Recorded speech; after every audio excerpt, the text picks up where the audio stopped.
الحمد لله نحمده ونستعينه ونستغفره ونؤمن به ونتوكل عليه ونعوذ بالله من شرور أنفسنا ومن سيئات أعمالنا من يهده الله فلا مضل له ومن يضلله فلا هادي له وأشهد أن لا إله إلا الله وحده لا شريك له ولا جد له ولا ند له وهو على كل شيء قدير وأشهد أن محمدا عبده ورسوله أرسله بالحق بشيرا ونذيرا وداعيا إلى الله تعالى بإذنه سراجا وقمرا منيرا أما بعد فإن خير الحديث كتاب الله وخير الحدي حدي محمد صلى الله وشر الأمور محدثاتها وكل محدثة بدعة وكل بدعة ضلالة وكل ضلالة في النار أما بعد فقد قال الله تعالى في كلامه المجيد وفرقانه الحميد أعوذ بالله من الشيطان الرجيم بسم الله الرحمن الرحيم قاف والقرآن المجيد بل عجبوا أن جاءهم منذر منهم فقال الكافرون هذا شيء عظيم أئذا متنا وكنا ترابا ذلك رجع بعيد قد علمنا ما تنقص الأرض منهم وعندنا كتاب حفيظ بل كذبوا بالحق لما جاءهم فهم في أمر مريض أفلم ينظروا إلى السماء فوقهم كيف بنيناها وزيناها وما لها من فروج وقال الله تعالى يا أيها الذين آمنوا اتقوا الله حق تقاته ولا تموتن إلا وأنتم مسلمون يا أيها الناس اعبدوا ربكم الذي خلقكم من نفس واحدة وخلق منها زوجها وبث منهما رجالا كثيرا ونساء واتقوا الله الذي تساءلون به والأرحام إن الله كان عليكم رقيبا يا أيها الذين آمنوا اتقوا الله وقولوا قولا سديدا يصلح لكم أعمالكم ويغفر لكم ذنوبكم ومن يطع الله ورسوله فقد فاز فوزا عظيما وقال الله تعالى في كلامه المجيد وفرقانه الحميد يا أيها الذين آمنوا لا تلهكم أموالكم ولا أولادكم عن ذكر الله وقال النبي صلى الله عليه وسلم يغفر للشهداء كل ذنب إلا الدين أما بعد الحمد لله যাবতীয় প্রশংসা স্তুতি সেই মহান রব্বুল আলামিনের জন্য যে আল্লাহ রব্বুল আলামিন আমাদেরকে মসজিদে আসার সুযোগ করে দিয়েছেন আমরা আসতে পেরেছি এজন্য আল্লাহর শুকরিয়া তার প্রশংসা করি বলি আলহামদুলিল্লাহ দরুদ ও সালাম বর্ষিত হোক আমাদের প্রিয় নবীর উপরে আমরা সকলেই বলি আল্লাহুম্মা সাল্লি আলাইহি আল্লাহুম্মা বারিক আলাইহি সম্মানিত উপস্থিতি সুজানগর এই ভবানীপুর আহলে হাদিস জামে মসজিদ যেখানে আমরা আজ সহি সুন্নাহর মার্কাজ সহি সুন্নাহ প্রচার এবং সহি দ্বীন প্রচারের মার্কাজ হিসাবে চালু করতে পেরেছি আল্লাহর অশেষ মেহেরবানিতে একদল নিবেদিত ব্যক্তিদের সহায়তায় মহান রব্বুল আলামিনের দয়ায় যে আমাদের যে পথ চলা এতদূর পর্যন্ত আমরা আসতে পেরেছি এজন্য আবারও আল্লাহর প্রশংসা করি বলি আলহামদুলিল্লাহ সম্মানিত উপস্থিতি স্মরণ করিয়ে দিতে চাই এই মসজিদ জুমা যেদিন উদ্বোধন হয় সেই দিন প্রথম জুমা আপনাদের মাঝে আলোচনা করতে আসছিলাম। তবে আজকের আশা এবং সেদিনের আশা দুইয়ের মাঝে অনেকটাই পার্থক্য দেখতে পাচ্ছি। প্রথম দিন জুমাতে অনেক লোক হয়েছিল। প্রথমের দিকে আমরা দেখলাম মাত্র কয়েকজন, আমি বিশ্বাস হারিয়ে ফেলেছিলাম যে লোকজনই নাই, কেমন এই সামনের টিনগুলো ছিল না। সেই দিন প্রথম পানি দিচ্ছিল, ফ্যানও লাগানো হচ্ছিল না। খুতবার আগেই মনে কে কে এসে ফ্যানগুলো লাগাচ্ছিলেন। আল্লাহর অশেষ মেহেরবানি যে আমরা অনেকটা গুছিয়ে নিতে পেরেছি। দোয়া করি আল্লাহ রাব্বুল আলামিন এই প্রতিষ্ঠানকে যেন কিয়ামত পর্যন্ত সহি দ্বীন প্রচারের মার্কাজ হিসাবে কবুল করে, আল্লাহুম্মা আমিন। সেই দিন প্রথম যে আলোচনা আপনাদের মাঝে করেছিলাম, প্রথম দিন খুতবা দিয়েছিলাম আপনাদের মাঝে জান্নাতের পথে বাধা সৃষ্টিকারী কিছু আমল, এই প্রসঙ্গে। যে আমলগুলো আমাদের ভিতরে থাকলে আমরা যত আকীদা বা ভালো কিছু আমরা দেখাই না কেন, কিন্তু আমাদের ভিতরে সেই আমলগুলো যদি থাকে তাহলে আমরা জান্নাতে প্রবেশ করতে পারবো না। এই আলোচনা বা এই টপিকের আলোকপাতে বিষয় আরেকটি আপনাদের মাঝে উপস্থাপন করা হয়েছিল যে প্রত্যেকটা কাজের ভিতরে আমাদের ইখলাস থাকতে হবে। ইখলাসুন নিয়্যাহ। আপনি যে কোনো কাজ করছেন, দ্বীনি কাজ বা দুনিয়ার কাজ, যেটাই আপনি করেন না কেন, আল্লাহ রাব্বুল আলামিন আপনার সেই নিয়তটাকে দেখবেন, ইখলাসটাকে দেখবেন। এমনকি হিজরতের ব্যাপারে বলা হয়েছে, যে ব্যক্তি হিজরত করবে আল্লাহর জন্য, আল্লাহর দ্বীনের জন্য, তার হিজরতটা হবে আল্লাহর দ্বীনের জন্য। আর যেই ব্যক্তি দুনিয়া লাভের জন্য, কোন বিবাহ করার জন্য কিংবা দুনিয়ার স্বার্থ পাওয়ার জন্য হিজরত করবে, তার হিজরতটা সেই দিকে হবে। এই জন্যই আমাদের প্রত্যেকটা কাজের ভিতরে ইখলাস থাকতে হবে।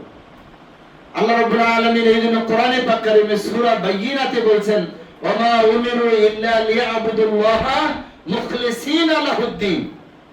তারা যেন একমাত্র আল্লাহর জন্যই ইবাদত করে এবং তারা যেন তাদের দ্বীনকে ইখলাসের সাথে পালন করে।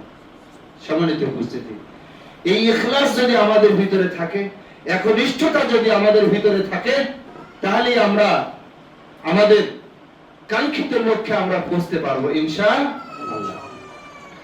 এই আলোচনার আলোকপাতের পরেই আপনাদের মাঝে আলোচনা ছিল জান্নাত লাভ এর প্রতিবন্ধক যে জিনিসগুলো, প্রায় 18-19টি বিষয়ের উপরে আলোচনা করেছিলাম।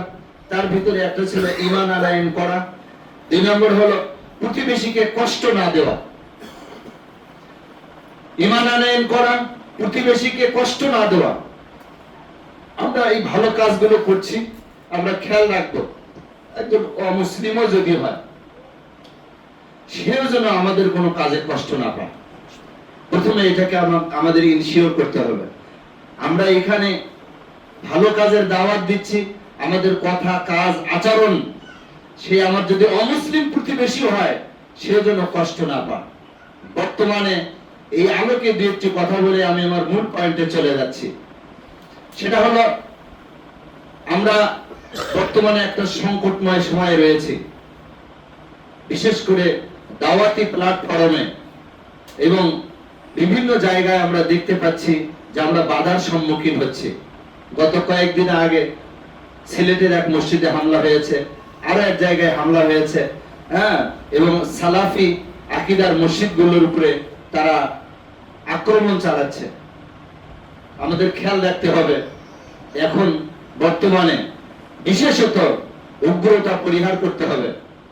দ্বীনকে প্রতিষ্ঠা করবেন, দাওয়াত পৌঁছাবেন। আল্লাহ রাব্বুল আলামিন যে মাসলাক, যে উসুল দিয়েছেন, আপনাকে সেই উসুল বা সেই নীতিতেই অগ্রসর হতে হবে। আল্লাহ রাব্বুল আলামিন কোরআনে পাক কারিমে এইজন্য বলেছেন, উদউ ইলা সাবিলি রাব্বিকা বিল হিকমাতি ওয়াল মাউইজাতিল হাসানা ওয়াজাদিলহুম বিল্লাতি হি আহসান। সুতরাং আমাদের মাঝে আমাদের বেশ ধরে আসবে আপনার আমার দুর্বলতাকে লক্ষ্য করে দেখা যাবে যে আমাদের এই সর্বনাশ ডেকে আনবে। এই জন্যই খেয়াল রাখতে হবে দাওয়াতের ময়দানে, আমাদের এই মার্কাজগুলোতে আলোচনার ক্ষেত্রে, আমাদের আচার আচরণের ক্ষেত্রে, মানুষের সঙ্গে লেনদেন মুআমালাতের ক্ষেত্রে আমাদের একটু সতর্কতা অবলম্বন করতে হবে। এইটা উদাত্ত আহ্বান আপনাদের প্রতি। আছে আপনার এটা বেদাত, এটা হারাম, এটা শিরক, এটা এই, আপনাকে ঠিক তাকে সেভাবেই বুঝাতে হবে, উগ্রতাকে পরিহার করে, তবেই আমরা কাঙ্ক্ষিত লক্ষ্যে পৌঁছতে পারবো। এই জন্যই আমাদের দাওয়াতের যে মাধ্যম, দাওয়াতের যে নীতি, সেটা হলো মাধ্যম হলো কোরআন এবং সুন্নাহ, নীতিও হলো আমাদের কোরআন এবং সুন্নাহ। আল্লাহ রাসূল সাল্লাল্লাহু আলাইহি ওয়াসাল্লাম মুআজকে যখন ইয়ামানে পাঠিয়েছিলেন, তখন কিন্তু তিনি বলেছিলেন, ও মুআজ আনতা আতি ইলা কওমিন, তুমি এমন এক কওমের কাছে যাচ্ছ আহলে কিতাব, তারা কিন্তু আহলে কিতাব। এই কথাটা বলার দরকার কি ছিল? অর্থাৎ আহলে কিতাবদের আচার আচরণ চালচলন এটার সম্পর্কে জ্ঞান রেখে কথা বললে, এটা আমাদেরকে খেয়াল রাখতে হবে। এই জন্য আল্লাহ রাব্বুল আলামিন কোরআনে পাক কারিমে বলেছেন, উদউ ইলা সাবিল রাব্বিকা বিল হিকমা, হিকমতের সঙ্গে। হিকমতের একটা অর্থ হলো কৌশল, আমাদেরকে একটা কৌশলী ভাব অর্জন করতে হবে, যে সেভাবে যেন আমরা দাওয়াত পৌঁছাতে পারি। এরপরে আসছে হিকমতের সাথে দাওয়াত দেওয়া, এটার বিভিন্ন পর্যায় রয়েছে। ইনশাআল্লাহ অন্য আরেকদিন এই দাওয়াতের পদ্ধতি এবং দাওয়াতের যে বিষয়গুলো রয়েছে, একজন দায়ী এবং দাওয়াতের পদ্ধতি কি হতে পারে এ সম্পর্কে আলোকপাত করব ইনশাআল্লাহ। তবে যেটা জানাতে চাই, বর্তমান পরিস্থিতি এবং প্রেক্ষাপটের আলোকে আমাদেরকে অর্জন করতে হবে হিকমা। প্রথমত হলো হিকমত অর্জন করতে হবে। 2 নম্বর হলো আল্লাহ রাব্বুল আলামিন বলেন, উদউ ইলা সাবিল রাব্বিকা বিল হিকমা ওয়াল মাউইজা। এরপরই হলো উপদেশ, অর্থাৎ মানুষকে উপদেশ দিতে হবে, মানুষের সঙ্গে ভালো মুআমালাত করতে হবে। অর্থাৎ শুরুতেই যদি আপনি তাকে বলেন আপনি হারাম খাচ্ছেন, আপনি এটা করছেন, আপনি ওইটা করছেন না, পজিটিভলি আপনি কিছু জিনিস আগে তাকে তুলে ধরবেন, আগে তার নেগেটিভটাকে নিয়ে ইন্সপায়ার করে তাকে আপনি উত্তেজিত করে ফেলবেন, আপনার দাওয়াত সে গ্রহণ করবে না। জানি সে খারাপ আছে, আপনাকে খেয়াল রাখতে হবে, আমি যদি সরাসরি তার এই বিষয়টাকে হিট করি তাহলে সে দাওয়াত গ্রহণ করবে না, বরং আমার উপরে তার একটা খারাপ ধারণা আসতে পারে। এই জন্যই আপনাকে পজিটিভ কিছু জিনিস তাকে তুলে ধরতে হবে। দেখা গেল যে আপনি সেটা কোনো ঘটনা, কোনো হাদিসের বিষয়, অথবা কি বলা হয় তার ভিতরে যে খারাপিগুলো রয়েছে, এই খারাপির আলোকে বর্ণিত হাদিসে যে শাস্তি কিংবা পাপের কথাগুলো রয়েছে সেগুলো আপনাকে রপ্ত করতে হবে। এই বিষয়গুলোকে সামনে নিয়ে এসে যখন তাকে আপনি ইন্সপায়ার করতে পারবেন, দেখবেন সে বুঝতে পারবে যে আমার ভিতরে তো এই ধরনের ভুলগুলো আছে, তাহলে হয়তো আমি তো এরকম অবস্থায় চলে যাচ্ছি, আমার তো এরকম ক্ষতি হবে, তখন তাকে আপনি বুঝাতে পারবেন। এই যে এটা আপনাকে গ্রহণ করতে হবে, এটা হলো মাউইজাতুল হাসানা। এরপরে যেটা হলো কাউকে হিকমত অবলম্বন করলেন, উত্তম উপদেশ দিলেন, এরপরেও তৃতীয় নম্বরে হলো ওয়াজাদিলহুম বিল্লাতি হিয়া আহসান।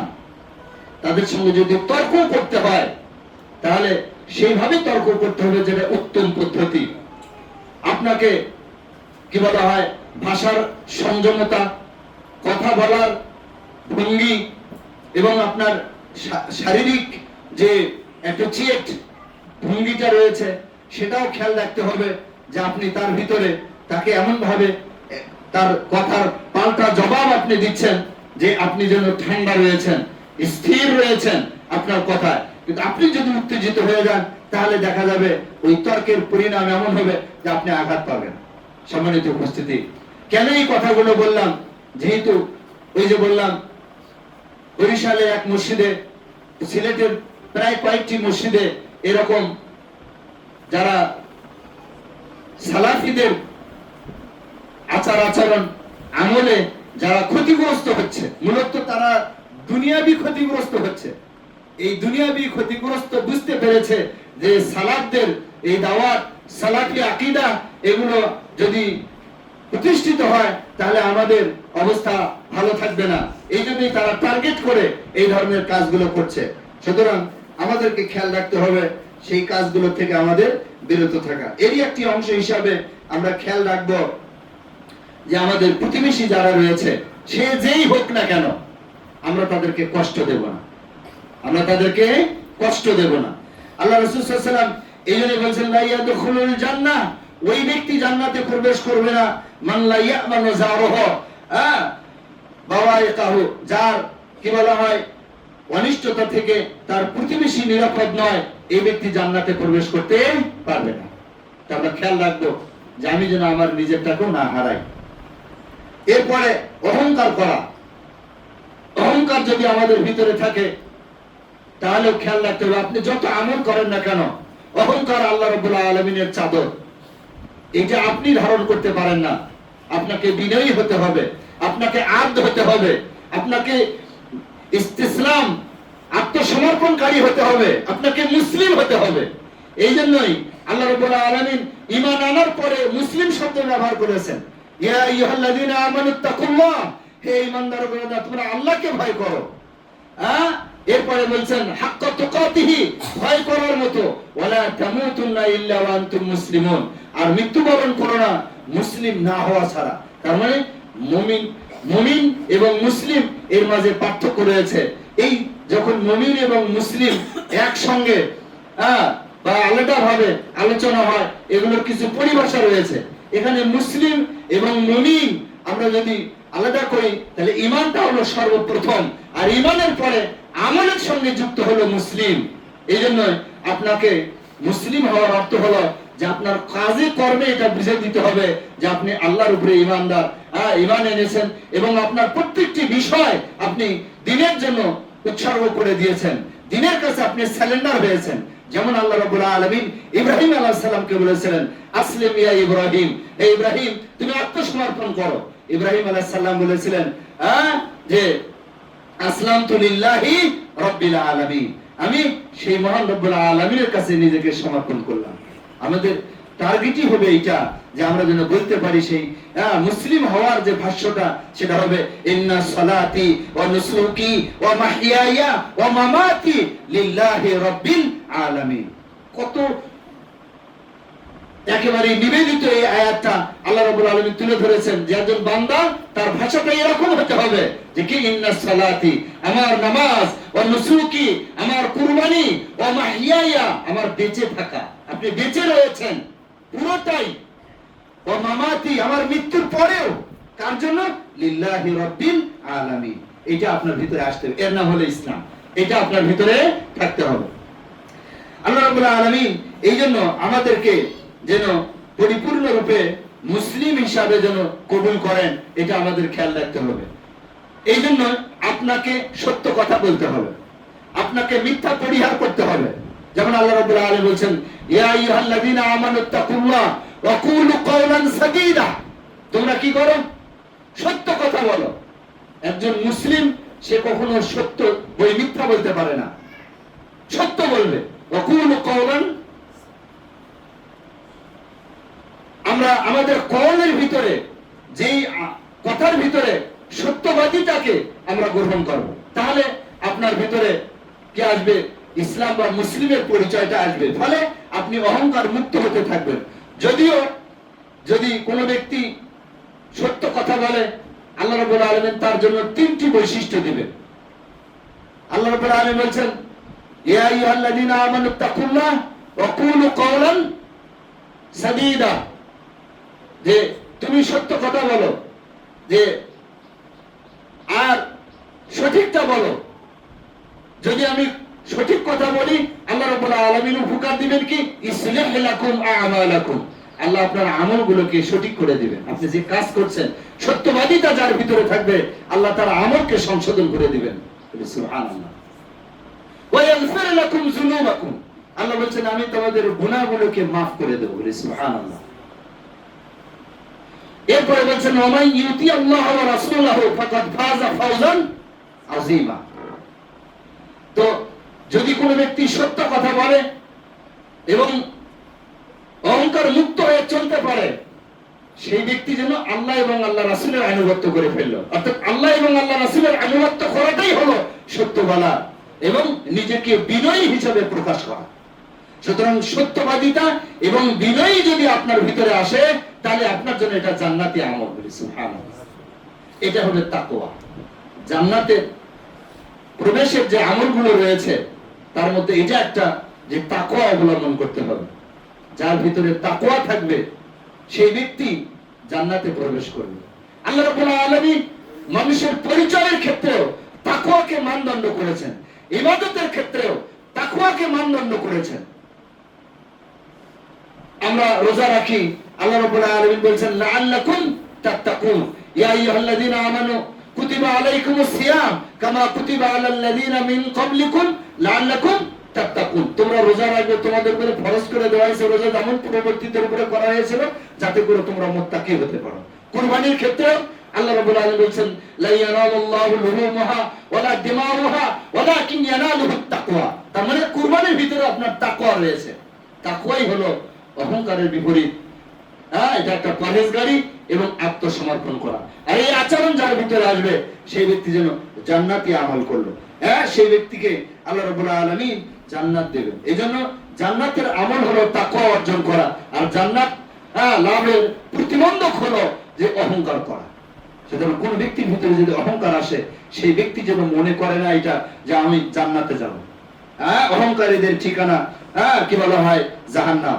আল্লাহ রাব্বুল আলামিন অনেক জায়গায় বলছেন ইন্নাল্লাহ লা ইউহিব্বু কুল্লা মুখতালিন ফখুর। আল্লাহ রাব্বুল আলামিন ফখরকারীকে, অহংকারীকে পছন্দ করেন না। আর রাসূল সাল্লাল্লাহু আলাইহি ওয়াসাল্লাম বলেছেন লা ইয়াদখুলুল জান্নাহ মান কানা ফি কলবিহি মিসকালা যাররাতিন মিন কিবর। আল্লাহ রাসূল বলেছেন ওই ব্যক্তি জান্নাতে যেতে পারবে না যে ব্যক্তির ভিতরে মিসকাল, সামান্য পরিমাণ যে অহংকার এবং কিবর থাকবে, অহংকার থাকবে, সেই ব্যক্তি জান্নাতে যাবে না। সুতরাং তাহলে জান্নাতে যাওয়ার প্রতিবন্ধক হলো অহংকার, আর অহংকার মুক্ত হলো জান্নাতে যাবার আমল। সুতরাং কোন ব্যক্তির ভিতরে যতটা সরলতা থাকবে, যতটা বিনয়ী থাকবে, মনে রাখবেন এই ব্যক্তি ততটা জান্নাতের দিকে অগ্রসর মানবে। সুবহানাল্লাহ। আল্লাহ রাসূলের সাহাবীদের ভিতরে আল্লাহ রাসূল বলেছেন এমন লোক রয়েছে কাম রাজুলিন আশা যে আল্লাহ রাসূল বলেছেন এমন ব্যক্তি রয়েছে যাদের চুলগুলো এলোমেলো, কাপড়গুলো কি বলা হয় ময়লা, এবং মানুষের মাঝে তাদেরকে কোনো পরোয়া করা হয় না। এরা বের হয় ইয়াখরুজু মিন গুবার, ধুলোবালি থেকে যেন বের হয়েছে, আর তাদেরকে মানুষ গণেও না। তারা যদি কেউ ডাকে, কোনো মানুষ তাদের ডাকে মানুষ সাড়াও দেবে না, কিন্তু এই লোকগুলো আল্লাহ রাব্বুল আলামিনের কাছে প্রিয়। সুবহানাল্লাহ। সুতরাং পোশাক, আপনার চালচলন, আপনার অর্থবিত্ত, এগুলো আল্লাহর কাছে মাপকাঠি নয়। আল্লাহর কাছে মাপকাঠি হলো তার ভিতরে তাকওয়া কতটুকু রয়েছে, পরহেজগারিতা কতটুকু রয়েছে। এইজন্য আল্লাহ রাব্বুল আলামিন সূরা হুজরাতে বলেছেন যে মানুষকে আল্লাহ ইন্না খালাকনা মিন, যে আল্লাহ রাব্বুল আলামিন যে সৃষ্টি করেছেন মিন যাকারিন ওয়া উনসা ওয়া জাআলনাকুম শুউবান ওয়া কাবাইলা লিতাআরাফু ইন্না আকরামাকুম ইনদাল্লাহি আতকাকুম। আল্লাহ রাব্বুল আলামিন বলেছেন যে আমি মানুষদেরকে যে আল্লাহ সৃষ্টি করেছেন, যে তাদেরকে পুরুষ, নারী এবং বিভিন্ন কবিরায় তাদেরকে সৃষ্টি করেছেন, এটা পরিচয়ের জন্য। কিন্তু আল্লাহ রাব্বুল আলামিনের কাছে মানুষের মাপকাঠি হলো সম্মান এবং মর্যাদার মাপকাঠি হলো তাকওয়া। ইন্না আকরামাকুম ইনদাল্লাহি আতকাকুম। তোমাদের ভিতরে সেই ব্যক্তি আল্লাহর নিকটে অধিক আকরাম, অধিক সম্মানিত, যার ভিতরে তাকওয়া রয়েছে। সুতরাং তাকওয়া হলো জান্নাত লাভের মাপকাঠি। এবং তাকওয়াহীন ব্যক্তি, পরহেজগার বা খোদাভীরু, ইখলাস, মুখলিস হওয়া, এগুলোর বিপরীত যার আচরণ, এই ব্যক্তি জান্নাতে যেতে পারবে না। জান্নাতের প্রতিবন্ধক আরো যেগুলো আলোচনা করা হয়েছিল তার ভিতরে ছিল চগলখুরি করা, আত্মহত্যা করা এবং আত্মীয়তার সম্পর্ক ছিন্ন করা। এখানে একটি আলোচনা রয়েছে আত্মীয়তার সম্পর্ক ছিন্ন করা। আত্মীয়তার সম্পর্ক ছিন্নকারী ব্যক্তি জান্নাতে যেতে পারবে না। আল্লাহ রাসূল সাল্লাল্লাহু আলাইহি ওয়াসাল্লাম বলেছেন লা ইয়াদখুলুল জান্নাতা কাতিউর রাহমে, যে আত্মীয়তার সম্পর্ক ছিন্নকারী ব্যক্তি জান্নাতে যেতে পারে না। আমরা অনেক সময়, আমার এক ভাই হয়তো কি বলে মাযহাবী আছেন কিংবা আমার আত্মীয় স্বজন অন্য জায়গায় আছেন, অনেক সময় দেখা যায় বিরূপ প্রতিক্রিয়া আমরা দেখাই না। আত্মীয়তার সম্পর্ক কিন্তু এক জিনিস, আপনি তাকে দাওয়াত দিবেন এটা এক জিনিস। কারণ অমুসলিম পিতামাতা যদি অমুসলিম হয় তবুও তাদের প্রতি শ্রদ্ধা করা, তাদেরকে সম্মান করা হাদিসে আসছে। সুতরাং আমরা অনেক সময় একবারে বেশি বাড়াবাড়ি করে ফেলি না, আত্মীয়তার সম্পর্ক যেন আমরা ছিন্ন না করি। এরপরে হারাম খাওয়া, আমরা অনেকেই সহি আকীদা বলছি, কিন্তু দেখা যায় আমার ব্যবসা, আমার কি বলা হয় দুনিয়াবি যে কাজকর্মগুলো রয়েছে এগুলো আবার সহি হাদিস অনুযায়ী নাই, সহি আকীদা অনুযায়ী নাই, কিন্তু সহি আকীদার প্রচার করছি, সহি আকীদা মানছি, এটা আমাদের খেয়াল রাখতে হবে। দেখা যাবে এটা কিন্তু জান্নাতের লাভের প্রতিবন্ধক। আরো অনেকগুলো আলোচনা রয়েছিল যেগুলো সেদিন করা হয়েছিল যে জান্নাত লাভের প্রতিবন্ধক এই জিনিসগুলো। সুতরাং আমরা চেষ্টা করব যে এই ধরনের কাজগুলো থেকে নিজেরা বিরত থাকি, এবং যেই কাজগুলো জান্নাত লাভের জন্য যেই কাজগুলো আমাদের বেশি বেশি করা দরকার, আজকের আলোচনায় আমরা সেই বিষয়ের দিকেই ধাবিত হব ইনশাআল্লাহ।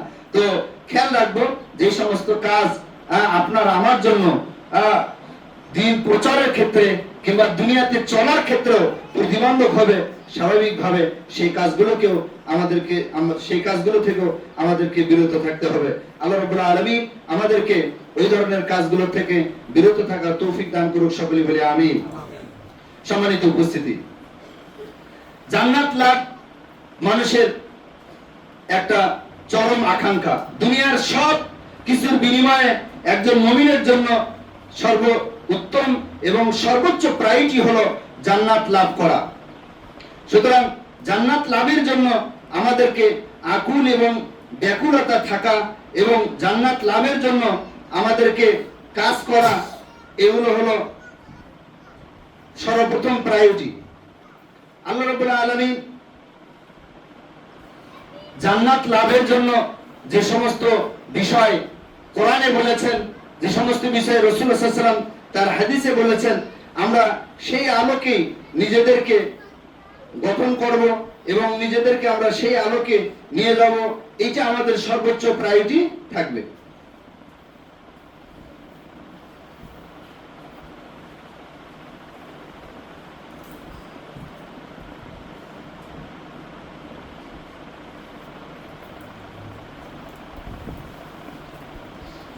আল্লাহ রাব্বুল আলামিন আমাদেরকে এমন জান্নাতের প্রতিশ্রুতি দিয়েছেন যে জান্নাত যার তলদেশ দিয়ে নহর প্রবাহিত হয়, এবং জান্নাতের যে প্রসাদ এবং জান্নাতের যে ঘর বান্দার জন্য নির্ধারণ করা হয়েছে,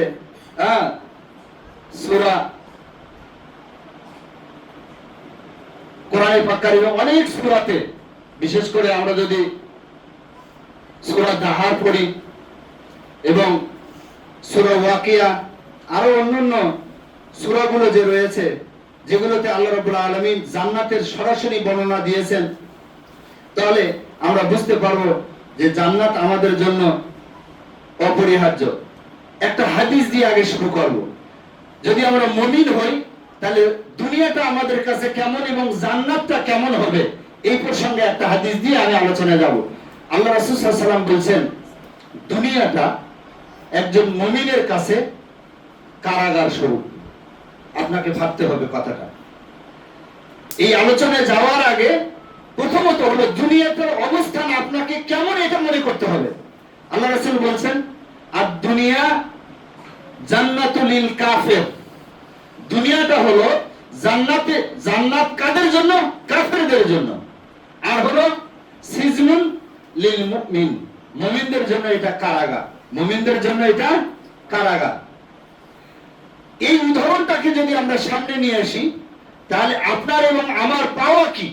একজন লোককে যদি জেলখানায় রাখা হয়, যে জেলখানায় তাকে যত ভালো খাবারই দেন না কেন, যত কিছুই দেন না কেন, তবুও তার কাছে সেটা কি?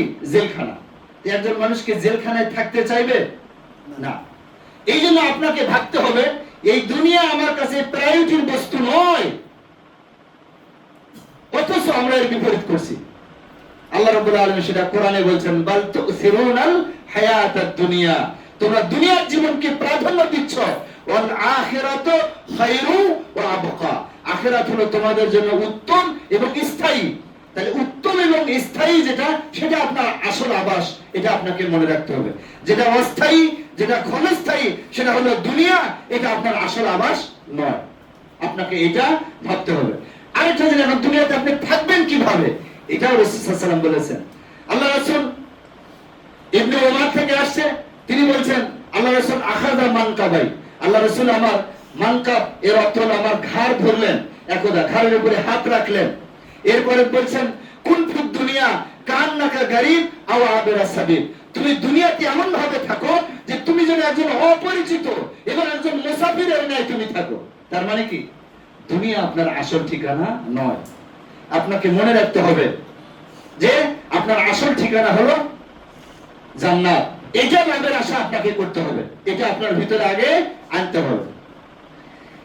এরপরে আরেকটি বিষয়, সেটা হলো দুনিয়াতে আপনার সম্পদের প্রয়োজন রয়েছে, দুনিয়ার সম্পদের আপনার প্রয়োজন রয়েছে, কিন্তু আপনাকে খেয়াল রাখতে হবে। গত এক জুমাতে আমি বলেছিলাম যে আপনার আসলে সম্পদ কোনটা, এটা আপনাকে খেয়াল রাখতে হবে। আপনি দুনিয়াতে সম্পদ করেন, এটাতে কোনো বাধা নেই, কিন্তু জেনে রাখেন ওই সম্পদ আপনার নয়।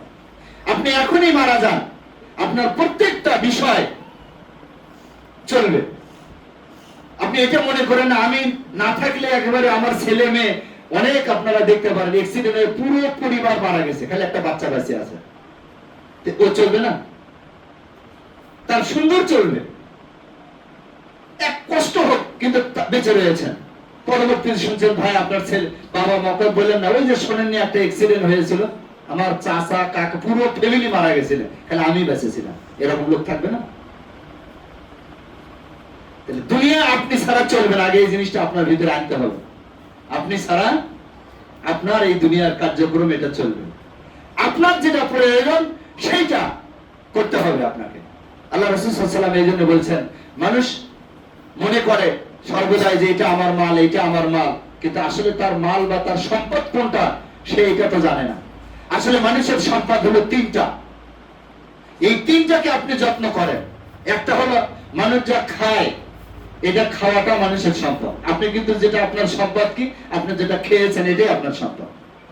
কারণ আর যেটা আপনি পরিধান করছেন এটা আপনার সম্পদ, আর যেটা আপনি দান করছেন, যেটা আপনি ব্যয় করছেন আল্লাহর রাস্তায়, এটা আপনার সম্পদ, এইটাই আপনার জন্য থাকবে। আর বাকি এটা সব আপনার ওয়ারিসের জন্য, আপনি তাদের জন্য এটা করছেন। কিন্তু আপনাকে খেয়াল রাখতে হবে, আপনি তাদের জন্য এটা করতে গিয়ে আপনারটা হারায়েন না। আপনি নামাজ পড়তে আসছেন না, নামাজটা ছিল আপনারই, সালাতটা আপনার, কিন্তু আপনি আপনার কাজটা বাদ দিয়ে তার কাজটাকে বেশি প্রায়োরিটি দিয়েছেন, দুনিয়ার কাজটাকে না। এটা আপনি করবেন না। আমরা চেষ্টা করব যে আমি আগে আমার নিজের কাজ, নিজের সম্পদ, নিজের আমলটাকে আমি প্রাধান্য দেব। এই জন্য আল্লাহ রাসূল বলছেন যে আল্লাহ রাসূল বলছেন যখন মানুষ জানাজায়, যখন মানুষকে নিয়ে যাওয়া হয়, তখন ইত্তাবাল জানাজাতু সালাসাতুন, আল্লাহ রাসূল বলছেন জানাজার সাথে তিনটি জিনিস অনুসরণ করে। এর ভিতরে দুইটা জিনিস ফিরে আসে আর একটা জিনিস তার সাথে থাকে। সেই একটা জিনিস হলো তার আমল, তার সন্তান এবং ওয়ারিস, এগুলো ফিরে আসে। মাল এবং ওয়ারিস এগুলো থাকে দুনিয়াতে, কিন্তু তার সাথে সাথে আমলটা চলে যায়। এই জন্য জান্নাত লাভ যেমন আমাদের চরম আকাঙ্ক্ষা, পরম পাওয়া, এই জন্য আপনাকে আমাকে খেয়াল রাখতে হবে যে জান্নাত লাভ করার জন্য আপনাকে সেই আমলদার হতে হবে। প্রথমে আসি জান্নাত বিষয়ে। আল্লাহ রাসূল সাল্লাল্লাহু আলাইহি ওয়াসাল্লামকে যারা কি বলে জনৈক সাহাবী, প্রসিদ্ধ সাহাবী আবু হুরায়রা প্রশ্ন করেছিলেন আল্লাহ রাসূলকে। কয়লা তিনি বলেন, আবু হুরায়রা থেকে একটা হাদিস আসছে, তিনি বলেন আন আবি হুরায়রা قال কুনতু ইয়া রাসূলুল্লাহ, আমি আল্লাহ রাসূলকে জিজ্ঞাসা করলাম মিম্মান খুলিকাল খালক, এই পৃথিবীটাকে কি দিয়ে সৃষ্টি করা হয়েছে, এই সৃষ্টিকে কি দ্বারা সৃষ্টি করা হয়েছে? قال মিনাল মায়ে, এই পৃথিবীকে সৃষ্টি করা হয়েছে পানির দ্বারা। আমি এরপর বললাম কুলনাল জান্নাহ, জান্নাতকে কি দিয়ে সৃষ্টি করা হয়েছে? ওমা বিনাউহা قال, তিনি তখন বললেন যে লাবিনাতুন মিন যাহাবিন ওয়া লাবিনাতুন মিন ফিজ্জা, জান্নাত তৈরি করা হয়েছে এক ইট দ্বারা, একটা ইট স্বর্ণের এবং একটা ইট হলো রৌপ্যের। অমেলাতুহা মিসক, আর এর মশলা হলো মিস্ক বা খামির হলো মিস্ক, ওয়াল আসফার ওয়া হাসবুহা লুলু ওয়াল ইয়াকুত, এবং এর কঙ্কর হলো লুলু এবং ইয়াকুত, মণিমুক্তা খচিত, কি বলা হয়, মণিমুক্তা খচিত যে পাথর রয়েছে, কি বলা হয়, ইয়াকুত পাথর রয়েছে এগুলোর দ্বারা। এরপরে বললেন তুরবাতুহা জাফরান, আর এর মাটি হলো জাফরানের তৈরি। এরপরে আল্লাহ রাসূল বলছেন যে মাইয়াদখুলুহা, যে ব্যক্তি এতে প্রবেশ করবে, ইয়ানামু, সে নিয়ামত প্রাপ্ত হবে, ওয়ালা ইয়াবাস, সে কখনো নিরাশ হবে না, ওয়া ইয়াখলুদু, সে সেখানে চিরস্থায়ী থাকবে, ওয়ালা ইয়ামুতু, সে মৃত্যুবরণ করবে না, ওয়ালা ইয়াবলা সিয়াবুহুম, আর জান্নাতীদের যে জান্নাতি পোশাক তারা পাবে এটা কখনো পুরাতন হবে না, ওয়ালা ইয়াফনা শাবাবুহুম, এবং তাদের যৌবন কাল নিঃশেষ হবে না। এটা হলো জান্নাতের বর্ণনা।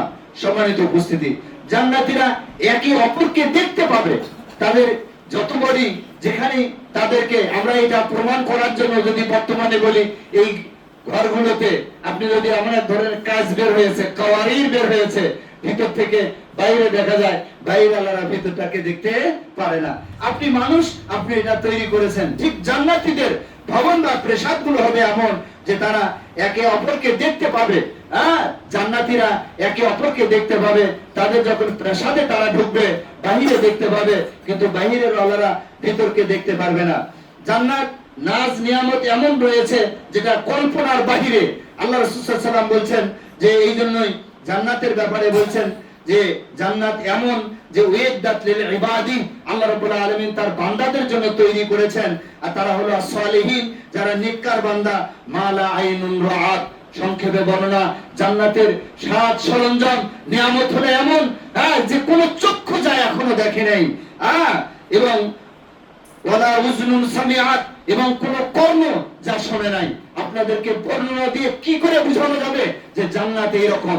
আল্লাহ রাসূল সাল্লাল্লাহু আলাইহি ওয়াসাল্লাম বলছেন জান্নাতে এমন যে কোন চক্ষু আজও যা দেখে নাই, কোন কর্ণ যা আজও শোনে নাই, ওয়ালা খাতারা আলা কালব, এবং কোন অন্তর যেটাকে কল্পনাও করতে পারেনি। বলি সুবহানাল্লাহ। এই জান্নাত লাভ আপনার এবং আমার জন্য কি বলা হয়, পরম এবং চরম সৌভাগ্য এবং আকাঙ্ক্ষা আমাদের জন্য। এই জন্যই জান্নাত লাভের জন্য কিছু শর্তগুলি রয়েছে। এই জান্নাত লাভের জন্য যে শর্তগুলো রয়েছে, এই শর্তগুলোর প্রধান হলো দুইটি। এক, ঈমান আনয়ন করা। দুই হলো আমলে সালেহ তথা সৎকর্ম করা। অর্থাৎ এর আগের আলোচনায় আপনাদেরকে বলেছিলাম জান্নাতে প্রবেশ করতে গেলে ঈমান আনয়ন করতে হবে, আর সেই সঙ্গে সৎ আমল করতে হবে। আল্লাহ রাব্বুল আলামিন এই দুইটার বর্ণনা দিয়ে বলেন ওয়াল্লাযীনা আমানু ওয়া আমিলুস সালিহাত। আল্লাহ রাব্বুল আলামিন তাদের জন্য যারা ঈমান আনয়ন করেছে এবং সৎ আমল করেছে, আল্লাহ রাব্বুল আলামিন বলেন লা নুবায়্যিনাহুম মিনাল জান্নাহ। আল্লাহ রাব্বুল আলামিন বলেন আমি তাদের জন্য জান্নাতে ঘর নির্মাণ করব, গুরাফান, এমন ঘর, তাজরি মিন তাহতিহাল আনহার, যার নিচ দিয়ে নহর প্রবাহিত হয়। সম্মানিত উপস্থিতি, তাহলে জান্নাত লাভের জন্য আল্লাহ রাব্বুল আলামিন বলছেন ঈমান আনয়ন করা এবং সৎ আমল করা, এটা আমাদের জন্য অতীব জরুরি। সুতরাং ঈমানের সাথে আপনার সৎ আমল থাকতে হবে। অনেক ব্যক্তি এরকম বলে থাকে, যা যা নামাজ পড়ি না তাতে কি হয়েছে, আমার ঈমান ঠিক রয়েছে। এই কথা মানুষ বলে থাকে, যাও তুমি এত কিছু করো, হজ করে কি করবো, ওর তো ঈমানই ঠিক নাই। কিংবা যাও আমার ঈমান ঠিক আছে, নামাজ পড়ি না তাতে কি, এটা করি না ওটা করি না তাতে কি, আমার যে ঈমান আছে তোমার সেই ঈমান নাই। না, ঈমানের সঙ্গে শর্ত হলো সৎ আমল করা। এই জন্য সালাফগণ ঈমান বা ঈমানের যে ব্যাখ্যা দিয়েছেন, যে কালেমা কি বলা হয় তাইয়্যিবা, যে বলা, ঈমান গ্রহণ করা, এর তিনটি বিষয় রয়েছে। একটা হলো তাসদীক বিল লিসান, কি বলা হয় ইকরার বিল লিসান, মুখে স্বীকার করা, ও তাসদীক বিল জিনান, এবং অন্তরের ভিতরে এটাকে সত্যায়ন করা, ও আমাল বিল আরকান, এবং আমলে পরিণত করা, তাহলে হলো পরিপূর্ণ ঈমান। তাহলে ঈমানের যে তিনটি বিষয় রয়েছে, এক, মুখে এটা স্বীকার করা এবং অন্তরের বিশ্বাস রাখা এবং মুখে বলা, অন্তরে বিশ্বাসের সাথে এটার আমলে বাস্তবায়ন করা। এই জন্য বলা হয়েছে ইন্নাল্লাযীনা আমানু ওয়া আমিলুস সালিহাত, যারা ঈমান আনয়ন করেছে এবং সৎ আমল করেছে, আল্লাহ রাব্বুল আলামিন তাদের জন্য কি বলা হয়, জান্নাতে ঘর নির্মাণ করবেন। সুতরাং আপনাকে জান্নাতি হতে গেলে ঈমান এবং আমল উভয়টাই আপনার ভিতরে থাকতে হবে। এরপরে আল্লাহ রাব্বুল আলামিন আরেক জায়গায় বলছেন, যারা ঈমান আনয়ন করে, যারা সৎ আমল করে, আল্লাহ রাব্বুল আলামিন তাদেরকে সৎ কর্মের প্রতিদান দেন। আর সেই প্রতিদান হলো তাদের জন্য বিমা আমিলু ওহুম ফিল গুরাফাতিল, যে তারা জান্নাতের সেই ঘরের ভিতরে থাকবে যারা ঈমান আনয়ন করেছে তাদের জন্য। সম্মানিত উপস্থিতি, যেখানে জান্নাতের বর্ণনা রয়েছে সেখানে আল্লাহ রাব্বুল আলামিন ঈমান এবং আমলের কথা বলেছেন। তাহলে খেয়াল রাখতে হবে, জান্নাতের জন্য যে আমল, সেই আমলের প্রথম শর্ত যেটা হলো যেটাকে দুই ভাগে ভাগ করে, যে একটা অংশ হলো ঈমান, একটা বিশ্বাসের সঙ্গে, আর একটা বিশ্বাসের সাথে আমলের সম্পর্ক রয়েছে। সুতরাং আপনি বিশ্বাসগত ভাবে আপনি বিশ্বাস করেন, এটা ঠিক রয়েছে, কিন্তু বিশ্বাস অনুযায়ী আপনার আমল যদি না থাকে তাহলে আপনি জান্নাতে যেতে পারেন না। এটা কারণে জান্নাতে যাদের জন্য ঘর নির্মাণ করা হয়, অর্থাৎ জান্নাত যাদের জন্য অপেক্ষা করে, আল্লাহ যাদেরকে জান্নাত দিবেন এমন আমলগুলো কি কি রয়েছে এই সম্পর্কে আপনাদেরকে নিয়ে যাব সেই আলোচনার দিকে। প্রথমত হলো যে আল্লাহ রাব্বুল আলামিন জান্নাতে তাদের জন্য ঘর নির্মাণ করে এক, যে ব্যক্তি তাকওয়া অবলম্বন করে। প্রথমত আসে জান্নাতে আমলের জন্য আপনাকে তাকওয়া অবলম্বন করতে হবে। তাকওয়া অবলম্বন করার অর্থ হলো যে আল্লাহর ভয় আপনার ভিতরে আসতে হবে। যেই তাকওয়া আপনার ভিতরে অবলম্বন করা বা তাকওয়া কি বলা হয় অর্জন করা, এটা আপনার ভিতরে থাকতে হবে।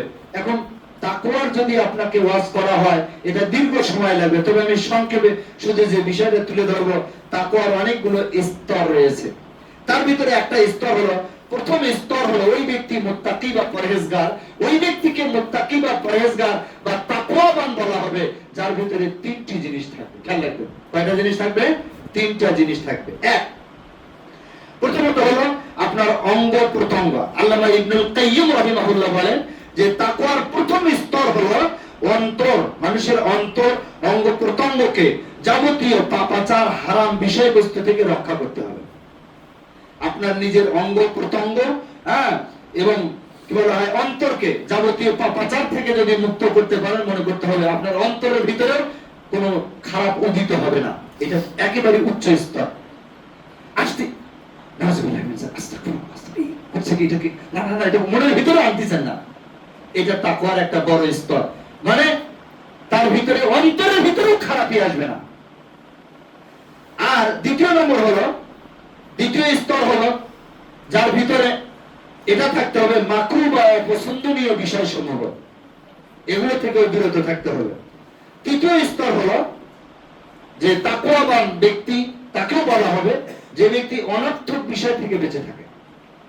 যেটা অনর্থক, দেখবেন যারা তাকওয়াবান পরহেজগার বাজারে কেন করছেন, অনর্থক কথাবার্তা বলা, অনর্থক গল্প গুজব করে না।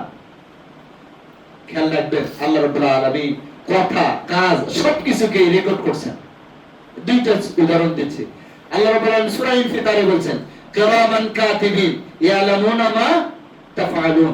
আল্লাহ বলছেন দুইজন সম্মানিত ফেরেশতা তোমাদের জন্য আছে, ইয়ালামুনা মা তাফআলুন, তোমরা যা করো সব তারা জানে। তার মানে কি সব তারা লিপিবদ্ধ করছেন। সূরা কফেজা আল্লাহ রাব্বুল আলামিন বলছেন ওয়া ইয়ালফিযু মিন কাওলিন ইল্লা লাদাইহি রাকীবুন আতীদ।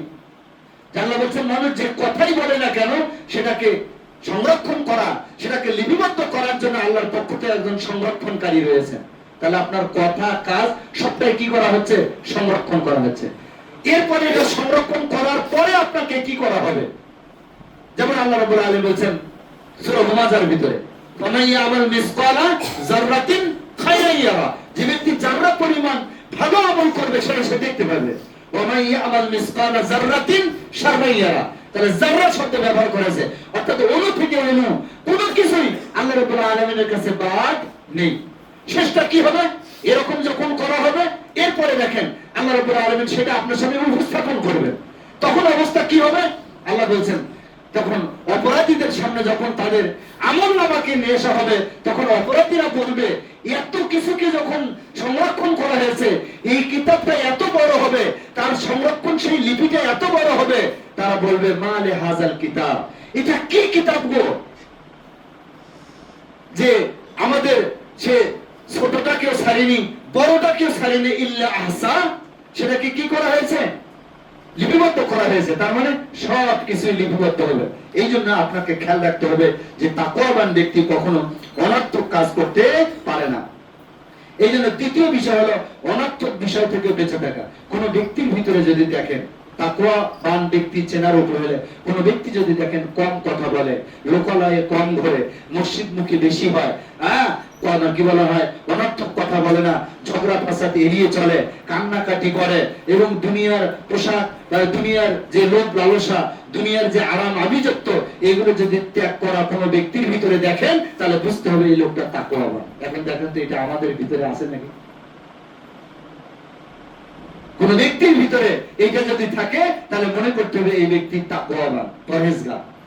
আমাদেরকে, আমাকে এই গুণগুলো, এই বিষয়গুলো অবলম্বন করতে হবে। তাকওয়াবান ব্যক্তির এই পরহেজগারি, এটা একটা নির্দিষ্ট সময় রয়েছে। যতক্ষণ তারা হারামে পতিত হওয়া, যদি হারামে পতিত হয়, হারামে পতিত হওয়াকে যদি হালাল মনে করে, তাহলে মনে করতে হবে এই ব্যক্তির তাকওয়া উঠে গেছে, এর ভিতরে আল্লাহ ভীতি নেই। কোন ব্যক্তি যদি নিজেকে মুত্তাকি বা পরহেজগার ভাবে, কিন্তু কোন সেই ব্যক্তি যদি হারাম কাজে পতিত হয়, মনে রাখতে হবে এই ব্যক্তি তাকওয়াবানের মধ্যে আর নেই। তাহলে বোঝা গেল তাকওয়াবান ব্যক্তি হালালের ভিতরে সব সময় থাকবে, এবং যেটা কি বলে তার ঈমানের প্রতিবন্ধক, দ্বীনের প্রতিবন্ধক, এই কাজগুলো থেকে সে বেঁচে থাকবে। এটা ছিল জান্নাতীদের প্রথম আমল, যে তাকে মুত্তাকি হতে হবে, তাকে পরহেজগার হতে হবে। 2 নম্বর আমল হলো জান্নাতি ব্যক্তি আমল। দ্বিতীয় নম্বর হলো যে জান্নাত তাদের জন্য ঘর নির্মাণ করা হয় এবং তাদের জন্য জান্নাত অপেক্ষা করে, সেই ব্যক্তি হলো যারা আল্লাহর উপরে ভরসা করে।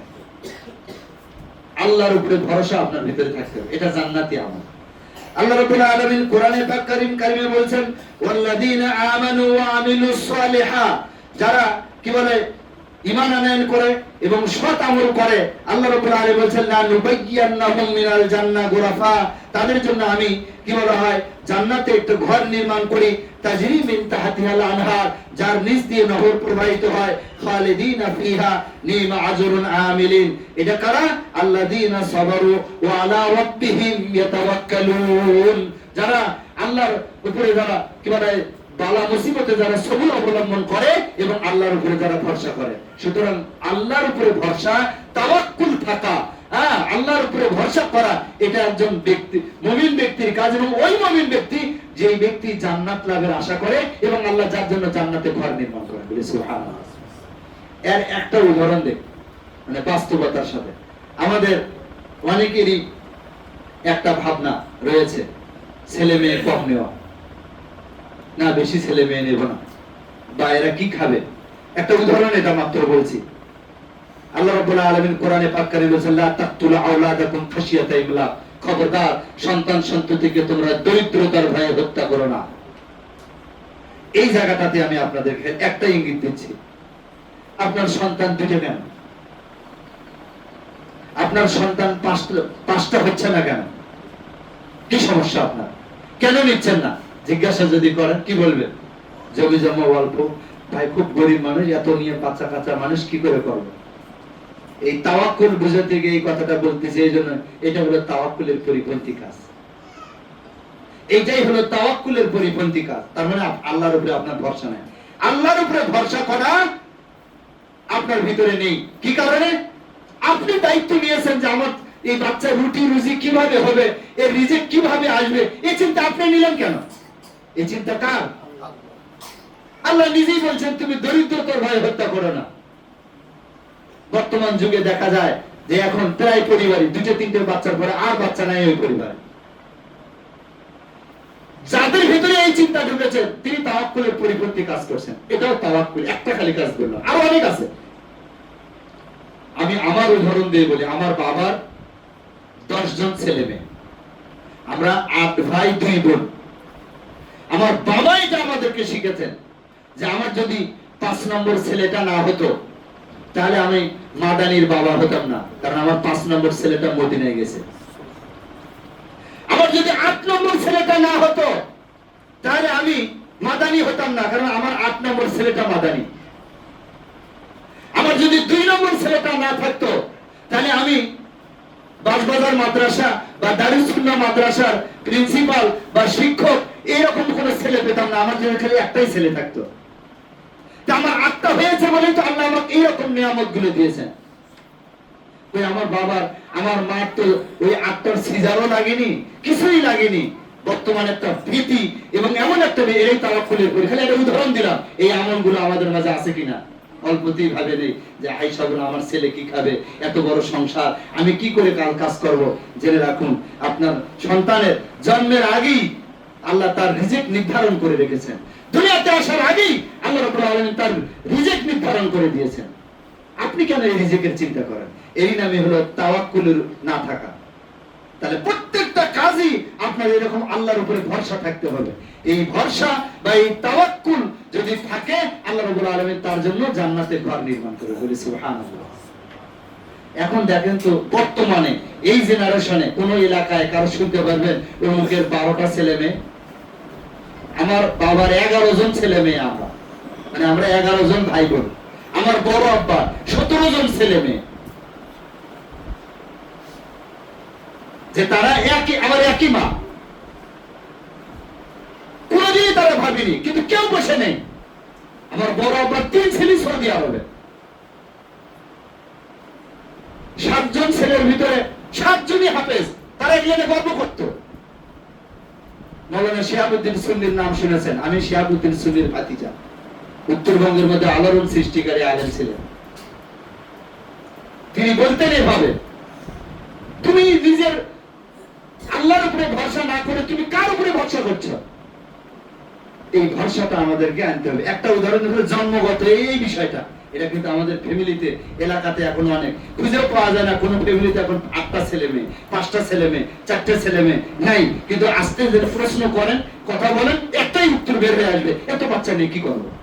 তার মানে এই তাওয়াক্কুলের পরিপন্থী কাজ করছেন। অথচ কি করেন? নামাজ, রোজা, হজ, যাকাত ছিল পরিবারে আছে।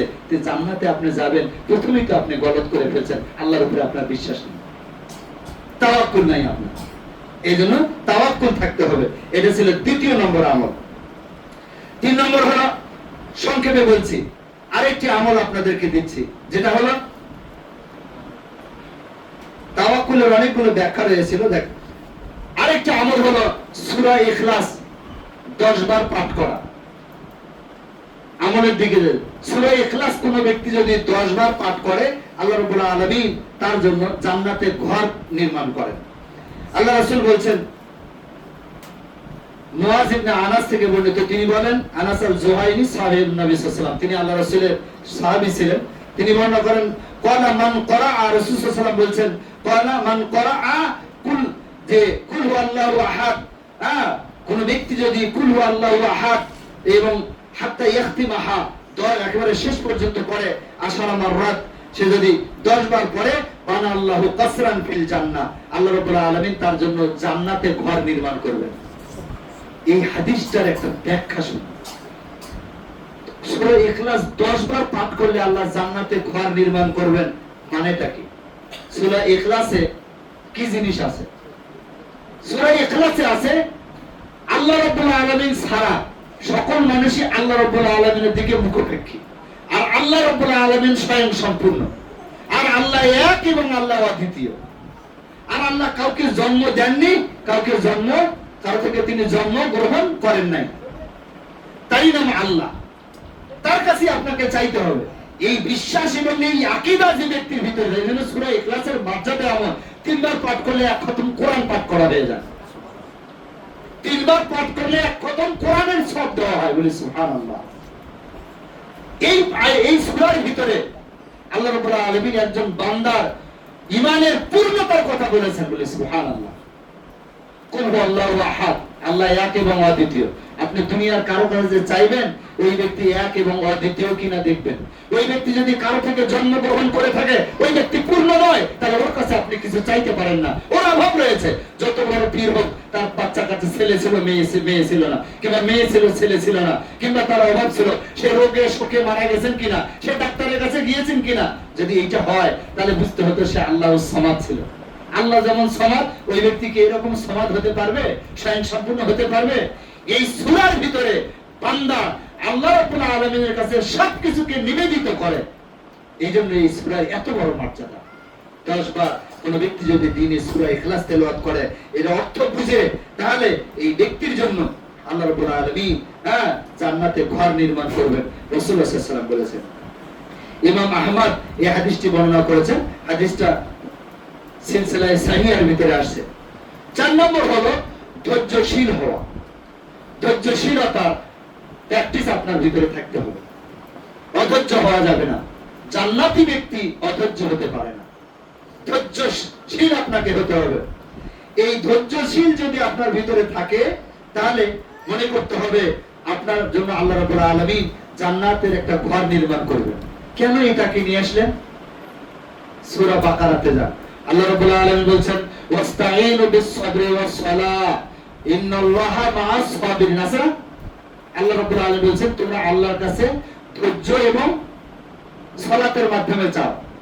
আবার আরেকটা জায়গায় আসছে আল্লাযীনা ইযা আসাবাতুহুম মুসিবা ক্বালু ইন্না লিল্লাহি ওয়া ইন্না ইলাইহি রাজিউন। তার মানে কি? ধৈর্য ধরলেন আপনি।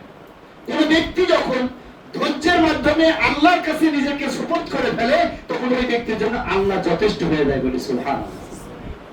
আর তখন আল্লাহ তার সাথে হয়ে যান। এজন্য আল্লাহ বলেন ইন্নাল্লাহা মা'আস সাবিরিন, আল্লাহ ধৈর্যশীলদের সাথে রয়েছেন। সুতরাং কোন ব্যক্তির জান্নাতি আমলের ভিতরে বা কোন ব্যক্তি জান্নাত লাভ করতে চায়, তার একটা শর্ত হলো তাকে তার ভিতরে ধৈর্য ধারণ করতে হবে। এই ব্যক্তির জন্য আল্লাহ রাব্বুল আলামিন বলেন উলাইকা ইযজাউনাল গুরাফাতা বিমা সাবারু। আল্লাহ বলেন তাদের জন্য জান্নাতে ঘর নির্মাণ করা হবে বিমা সাবারু, তারা যে সবর অবলম্বন করেছে। ওয়া ইউলাকাউনা ফিহা, আর তারা সেখানে কি বলে সম্মুখীন হবে তার ফিহা তাহিয়াতাও ওয়া সালামা। আল্লাহ রাব্বুল আলামিন তাদের জন্য সালাম এবং শান্তি প্রবাহ মানে বর্ষণ হবে, তাদের অভিবাদন হবে তাদের জন্য সালাম এবং শান্তি। দুনিয়াতে তারা পেরেশানিতে ছিল, আর এই সমস্ত ব্যক্তিকে ধৈর্য ধারণ যারা করবে আল্লাহ রাব্বুল আলামিন তাদেরকে জান্নাতের উচ্চ মাকামে দিবেন এবং তাদেরকে সেখানে সম্ভাষণ করা হবে কি বলা হয় সালামের মাধ্যমে। ফিহা হাসানাতুন, তার সেখানে তাদের জন্য রয়েছে চিরকাল তারা সেখানে থাকবে হাসানাত, এবং তারা সৌন্দর্যকে উপভোগ করবে খালিদিনা ফিহা, এবং তারা সেখানে কি থাকবে চিরস্থায়ী থাকবে। সুতরাং ধৈর্যশীল হওয়াটা এটা একজন জান্নাতি ব্যক্তির আমলের মাধ্যম। সুতরাং আপনাকে আমাকে জান্নাত লাভের জন্য যে আমল করতে হবে তার একটা হলো ধৈর্য ধারণ করা। সুতরাং আপনি যতই বিপদ মুসিবতে থাকেন না কেন, শান্তভাবে ধৈর্যের সঙ্গে সেটাকে কি বলা হয় অতিক্রম করতে হবে, তাহলে আপনি আল্লাহর নিবেদিত বান্দা হতে পারবেন। 5 নম্বর, জান্নাতি ব্যক্তিদের আরেকটা আমল, অথবা বলতে পারি ওই ব্যক্তিদের জন্য জান্নাতে ঘর নির্মাণ করা হয়, তারা হলো যে ব্যক্তির সন্তানের মৃত্যুতে আল্লাহর প্রশংসা করা, ইন্না লিল্লাহ পাঠ করা। এটা থাকে মানে ধৈর্যের আরেকটা পরীক্ষা। আল্লাহ রাব্বুল আলামিন যাকে পরীক্ষা করেন, আল্লাহ বলেছেন ওয়ালা নাবলুওয়ান্নাকুম মিনাল জুই ওয়ালা নাবলুওয়ান্নাকুম মিনাল খাউফি ওয়াল জুই ওয়া নাকসিম মিনাল আমওয়ালি ওয়াল আনফুসি ওয়াস সামারাত। আল্লাহ রাব্বুল আলামিন মানুষদেরকে পরীক্ষা করেন। খেয়াল রাখতে হবে সন্তান সন্ততি মরা বা আপনার কোনো ফল ফসলের ক্ষতি হওয়া, কোনো ভয় ভীতি হওয়া, যে কোনো জিনিস, এগুলোকে আপনাকে প্রথমত পরীক্ষা মনে করতে হবে, যে আল্লাহর পক্ষ থেকে পরীক্ষা। এই পরীক্ষাগুলোর মধ্যে একটা হলো যে ওয়াল আনফুস, মানুষের আত্মা নিজেদের ভিতরে কোনো ক্ষতি হওয়া, সন্তান সন্ততির মরা, কোনো জান ক্ষতিগ্রস্ত হওয়া, এগুলোতে যদি কোনো ব্যক্তি ধৈর্য ধারণ করে, ইন্না লিল্লাহ পাঠ করে, আল্লাহ রাব্বুল আলামিন তার জন্য জান্নাতে একটা ঘর নির্মাণ করে। এই প্রসঙ্গে একটা হাদিস আসছে, সেই হাদিসটা হলো অনেক বড় হাদিস, আমি সংক্ষেপে শুধু হাদিসের অর্থটা বলছি। আল্লাহ রাব্বুল আলামিন কোন বান্দার যখন জান কবজ করে নিয়ে যায়, তখন ওই বান্দা যখন তার উপরে ধৈর্য ধারণ করে, ইন্না লিল্লাহ পাঠ করে, আল্লাহ রাব্বুল আলামিন ফেরেশতাদেরকে বলে, তোমরা যে আমার বান্দা তার কলিজাকে ছিঁড়ে নিয়ে আসলা, সেই ব্যক্তি তখন কি করেছে?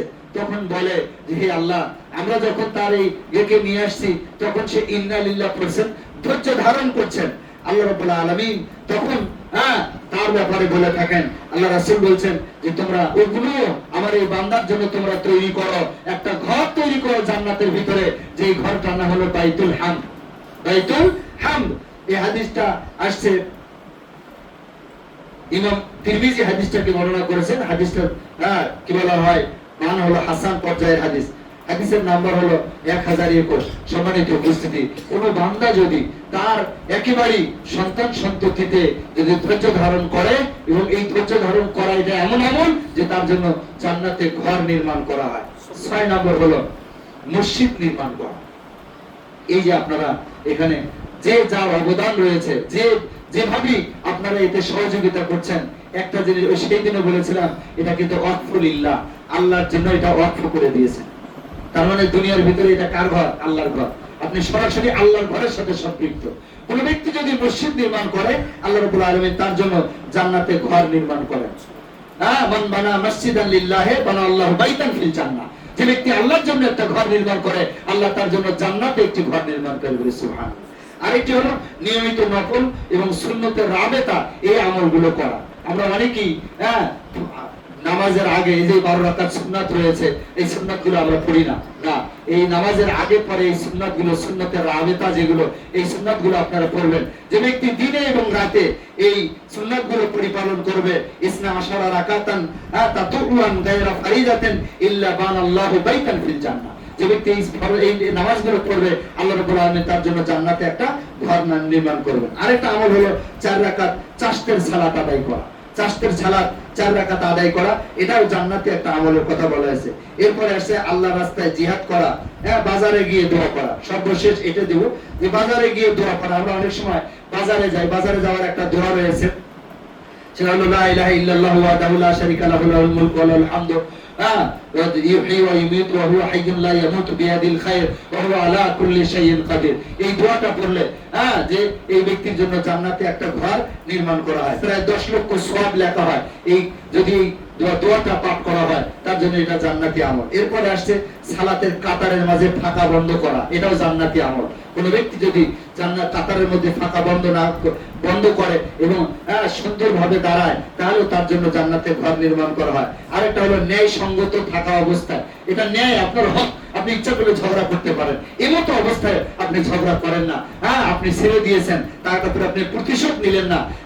তামাশার ছাড়ে হলো আপনি প্রতিশোধ নিলেন না। প্রতিশোধ থাকা মানে সমর্থ থাকা সত্ত্বেও যদি আপনি প্রতিশোধ না গ্রহণ করেন, তাহলে আপনি আল্লাহ রাব্বুল আলামিনের কাছে প্রিয় বান্দা হবেন এবং মুহসিন হিসাবে গণ্য হবেন। যে আল্লাহ রাব্বুল আলামিন আপনার জন্য জান্নাতে ঘর নির্মাণ করবেন। সম্মানিত উপস্থিতি, এই ধরনের আমলগুলো আমরা যদি ধারণ করি, আমাদের ভিতরে নিয়ে আসি, তাহলে আল্লাহ রাব্বুল আলামিন আমাদের জন্য জান্নাতে ঘর নির্মাণ করবেন এবং আমরা জান্নাতি বান্দা হিসাবে আল্লাহর কাছে কি বলা হয় পেশ করতে পারবো। আল্লাহ আমাদের সেই তৌফিক গুলো দান করুক। আল্লাহুম্মা আমিন।